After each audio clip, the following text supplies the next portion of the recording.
The first time I read that message, my hands didn't shake. My jaw didn't drop. I didn't feel the earth tilt beneath me or hear some dramatic orchestra playing in the background. No. I just stared at the screen, blinking once, twice. Then I took a deep breath and let the truth sink in. Don't worry, baby. Once the Russian hitmen take care of him, the insurance money is all ours. It was sent from my wife's phone to a contact named Coach. That *TCH didn't even try to hide it. I should have been angry. Should have thrown the phone against the wall, stormed into our bedroom, and dragged her out by her lies. But I didn't. I just smiled, because she forgot who she married. To Amanda, I was just a simple mechanic. Oil-stained hands, old truck, no college degree. The kind of man who fixes things, pays bills, stays quiet. The kind of man who wouldn't notice when his wife starts slipping out late with her makeup perfect and no panties under that little red dress. But Amanda didn't marry a simple man. She married Logan Cole. And before I opened that garage, I spent 12 years in Black Ops. I've taken down warlords, dismantled terror cells, vanished diplomats. I've done things that don't exist on paper. And now, my target is sleeping in the next room. Let me rewind a little. Last Friday, I came home early from the shop. The sky was still bright, dinner was cold, and Amanda was nowhere to be found. But her phone? Left on the counter, screen lit, buzzing with a message. That message. Once the Russian hitmen take care of him. Her words. Not mine. That night, I didn't say a word. I kissed her forehead when she got home 2 hours later, smelling like expensive cologne that wasn't mine.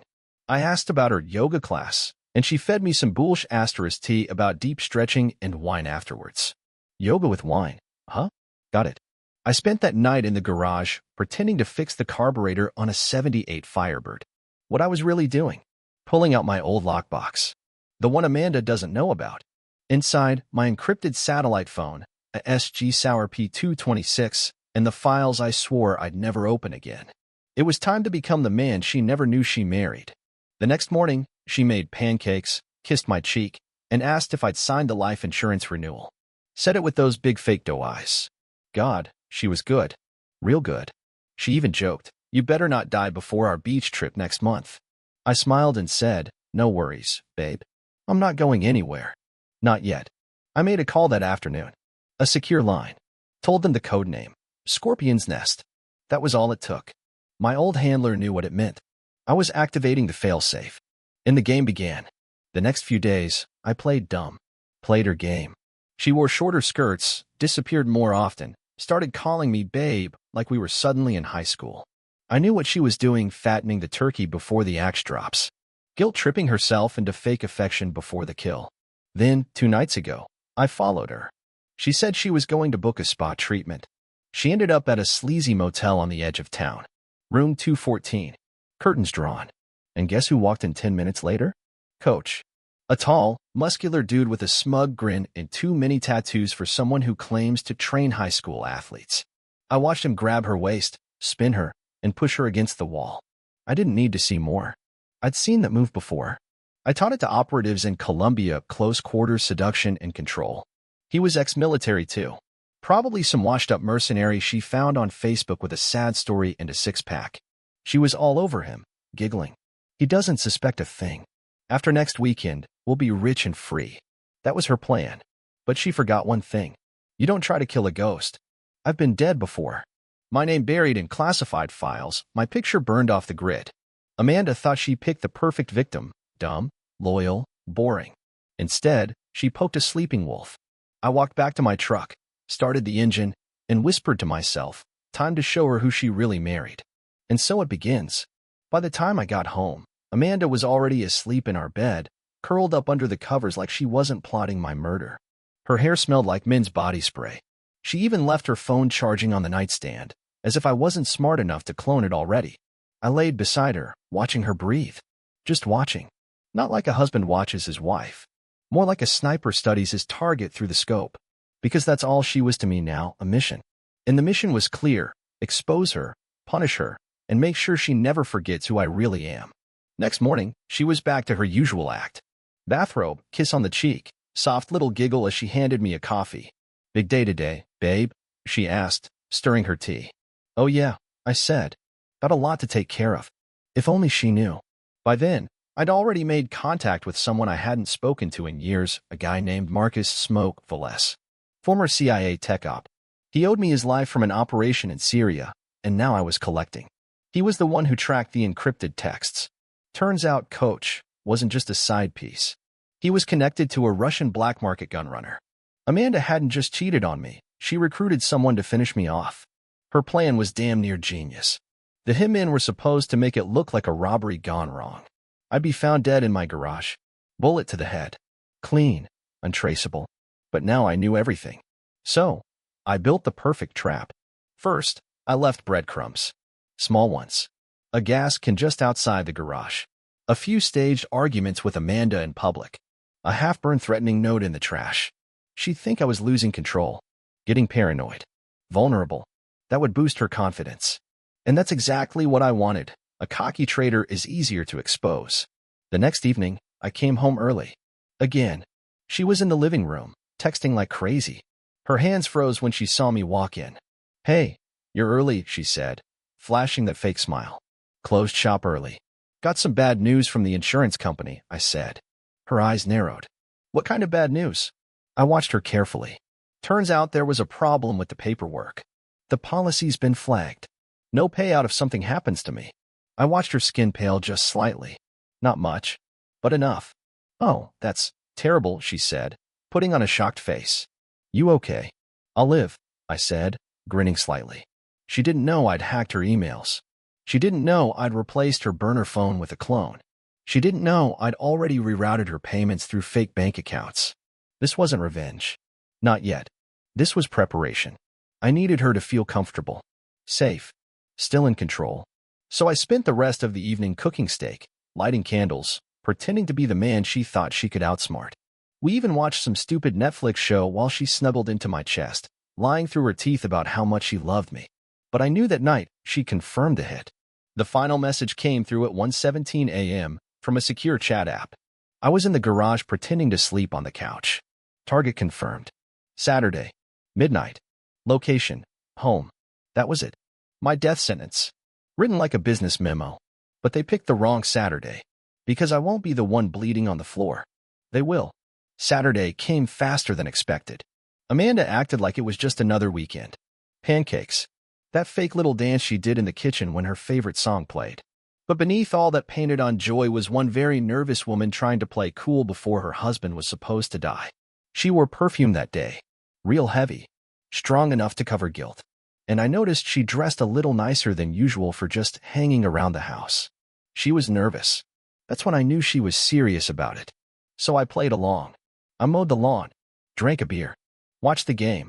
Gave her every signal that I was completely clueless. The mechanic husband. The fool.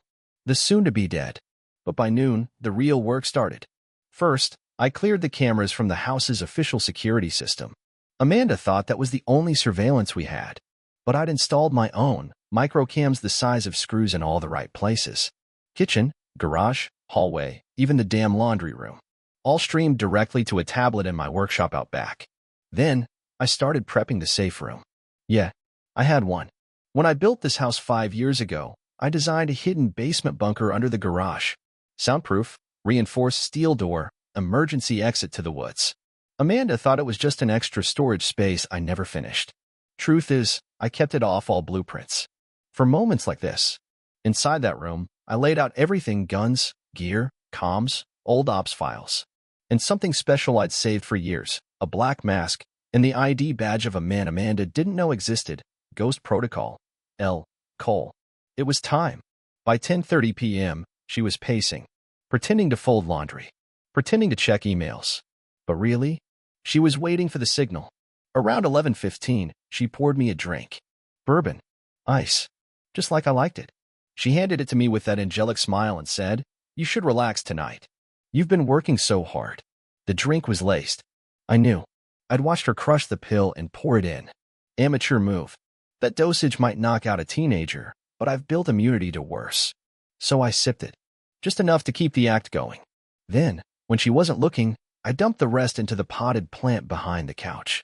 At 11:50, I passed out in the armchair. At 11:57, she slipped her phone from her robe and whispered into it, "He's out cold. Back door's unlocked." Then she walked to the bedroom, calmly, like she hadn't just ordered my execution. 3 minutes later, I heard it. Back door creaked. Boots on tile. 2 shadows. One taller, built like a rhino. The other shorter, carrying a silenced pistol like he'd used it before. Russian. Spetsnaz by the way they moved, clean, efficient, fast. They checked my pulse. Is dead, the taller one asked in a thick accent. Amanda stepped out from the hallway, pretending to be terrified. I don't want to see it. Just do it and go.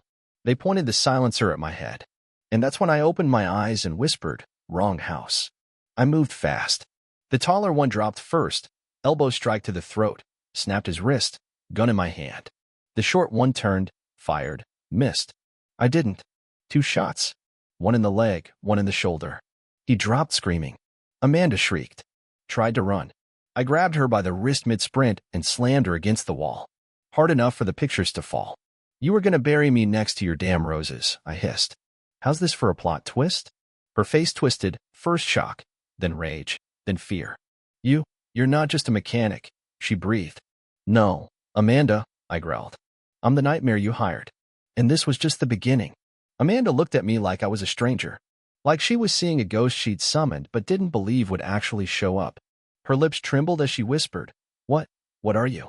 I stared her dead in the eye. I'm the man you tried to kill. She tried to pull her arm free, but I tightened my grip. Not hard enough to hurt her. Not yet. Just enough to remind her that she wasn't in control anymore. Let me go, Logan, she hissed. I tilted my head. Let you go? Like you let me die tonight? She tried to fake innocence, like she always did. I didn't know they were going to actually kill you. I thought they'd just scare you into leaving. It was all Coach's idea, right? Just like all the late nights were book club. Just like all the mystery charges on our joint account were spa treatments. And I was supposed to be the idiot. The guy bleeding in the corner let out a groan. I turned my eyes to him. Rushing him in? That's your plan. Amanda stammered. They said it'd be clean. No mess. I didn't. Shut up, I said flatly. I grabbed duct tape from the drawer, tied both of them down, her to the chair, the bleeding guy to a steel support pole. The other one wasn't waking up anytime soon. Might have broken his neck on the way down. I didn't care. I stood over Amanda, staring at the woman I once thought I'd grow old with. She was in full panic mode now. Logan, please, if you just listen. I did listen, I interrupted. I listened for months. Listened to your lies, your excuses, your late-night showers, and secret phone calls. You thought I wouldn't notice? She tried one last move, tears. You never paid attention to me anymore. You were always in that damn garage.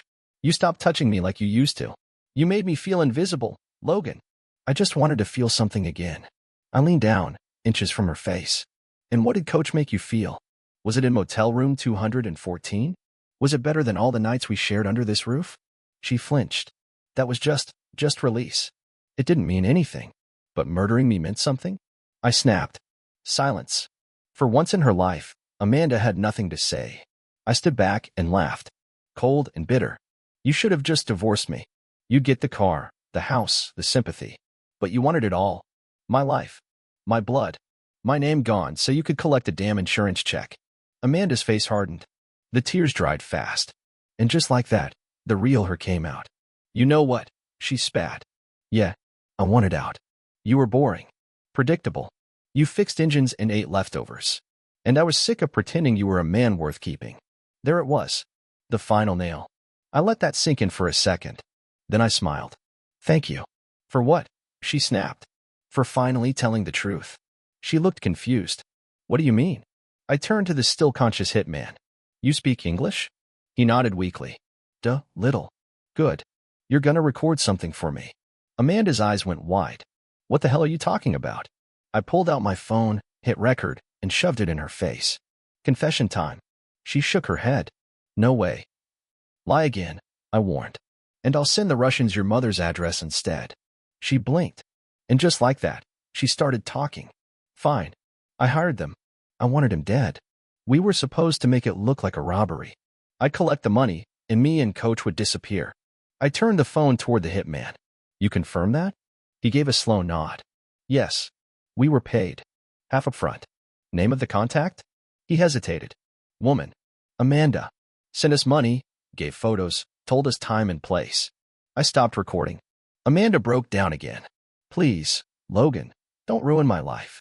I leaned down and whispered, you already ruined it. Then I stood and walked out of the room, locking the door behind me.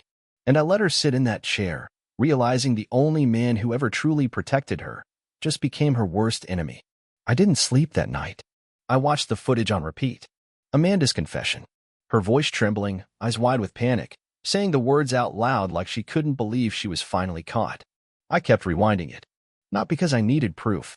I already had more than enough. But because every time I heard her say it, a part of me stopped feeling guilty about what I was planning to do next. I wasn't going to kill her. No, that'd be too easy. I was going to destroy everything she ever cared about, piece by piece, like she tried to do to me. At sunrise, I made a few calls. Smoke helped me reroute the evidence straight to a secure folder that would auto-send to the police, FBI, and her office if I didn't enter a kill switch code every 24 hours. Insurance fraud. Attempted murder. Conspiracy with foreign nationals. Oh yeah, she was going away for a long, long time. But jail? That wasn't even the worst part. See, Amanda liked control. She liked looking like the perfect wife. Pretty on the outside, dangerous underneath.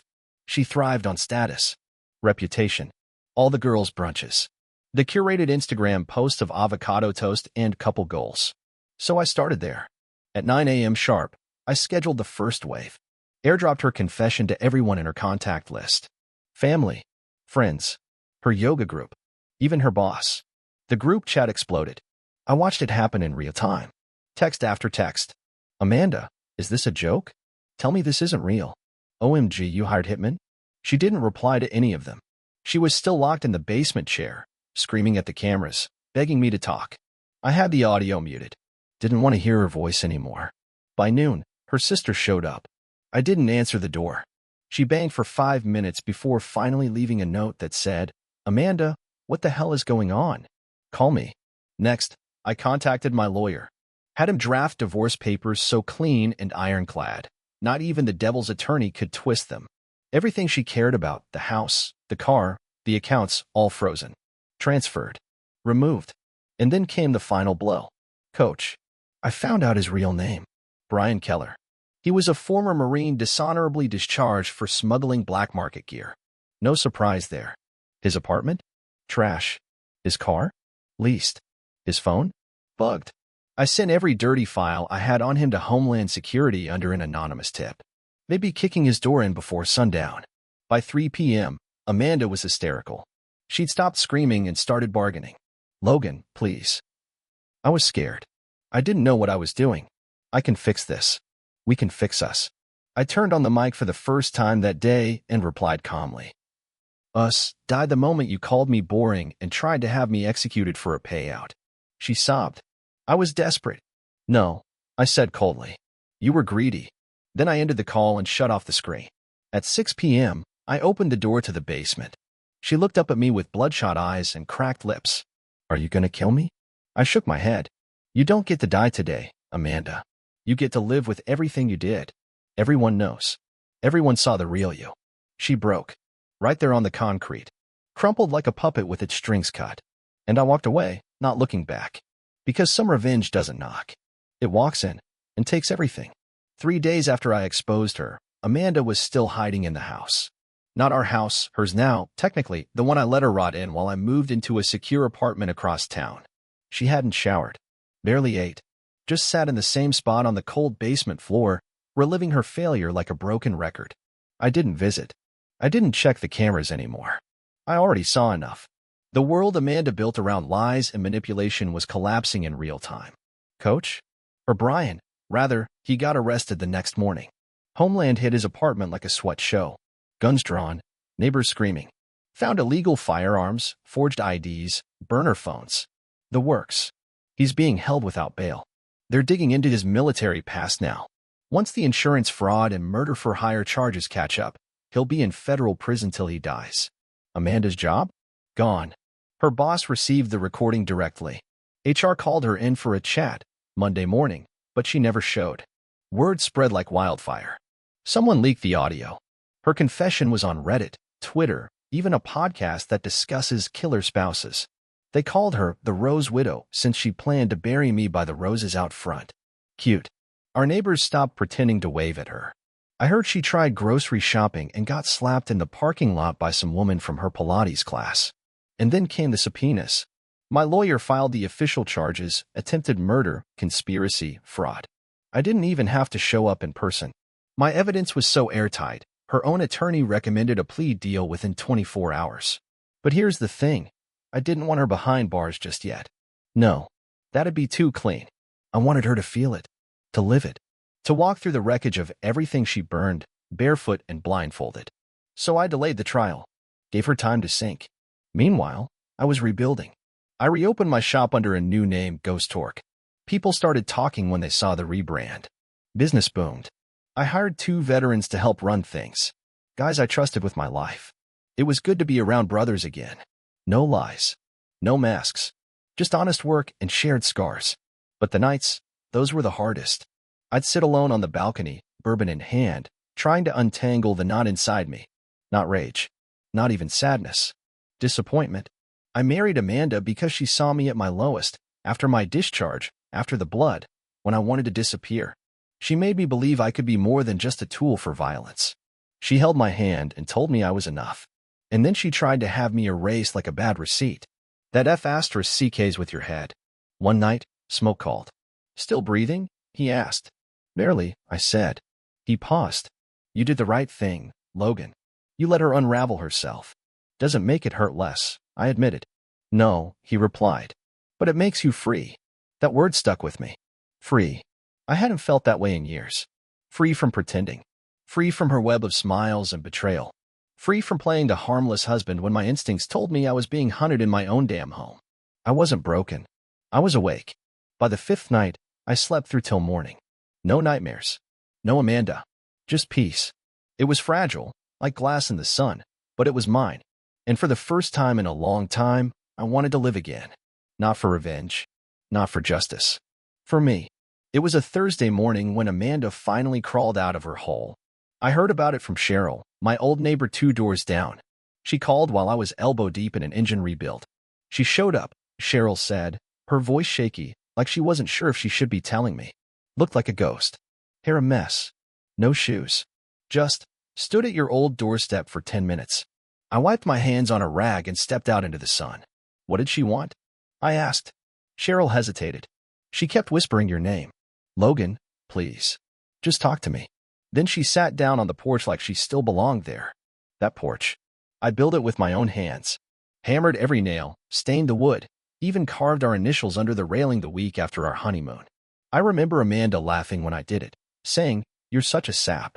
Now that same porch was her stage for a last, pathetic performance. I thanked Cheryl and hung up. I didn't drive over. Didn't need to. I already knew what Amanda was doing. She wasn't there because she missed me. She was there because she had nothing left. Her family had cut her off. Her friends ghosted her. Her job gone. And the trial date was closing in. She was desperate. I let her sit there. Let her feel the emptiness. But that night, she found me. I was locking up the shop around 8 p.m. when I saw the figure across the street, just outside the glow of the flickering lamppost. She stepped into the light slowly, as if revealing herself in layers. Amanda. She looked like someone who hadn't slept in days. Hair tangled, makeup smeared under her eyes, wearing a hoodie that didn't even belong to her. My God, I muttered. You really don't know when to quit. She crossed the street slowly, hands raised like I was a threat. You said I'd live with it, she said quietly.